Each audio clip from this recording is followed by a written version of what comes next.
Friends, welcome to Ronnie styles. இவ்வளோ கத்திரிக்காய்கள் பெருசு பெருசாக இருக்குன்னு பார்க்குறீங்களா?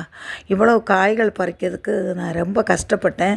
ஏன்னா இது மேயிலேருந்தே இருக்கேன். மே, ஜூன், ஜூலைலலாம் சென்னையில் செம்ம வெயிலுக்கு இந்த கத்திரி செடி நல்ல செடியாக தண்ணி ஊற்றி வளர்ந்து வரும். உரங்கள் போட்டு அந்த எறும்பு, அதுக்கு வேர் பகுதியில் எறும்பு இருந்துட்டு நிறைய வெள்ளைப்பூச்சி தாக்குதலும் இருக்கும்.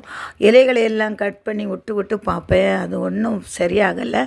நான் கொஞ்சம் எறும்புகளுக்கு கொஞ்சம் பொடியும் போட்டு இந்த வெள்ளைப்பூச்சி தாக்குதலுக்கு நிறைய வேப்ப எண்ணெய் கரைசலை நல்லா தெளித்து எல்லாம் கத்திரி செடிகளுக்கும் ஊற்றினேன்.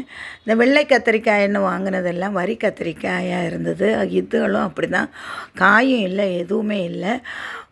பிறகு நான் மண்புழு உரமும் போடுவேன், கிச்சன் வேஸ்ட் ஃபர்டிலைசரும் போடுவேன்.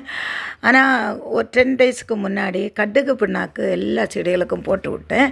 போன வாரம் மீதியான அந்த கேழ்வரகு கூழை நல்ல தண்ணியில் கரைச்சி எல்லாத்துக்கும் ஊற்றினேன் ஃப்ரெண்ட்ஸ். எல்லாம் செம்ம வளர்ச்சி ஃப்ரெண்ட்ஸ்.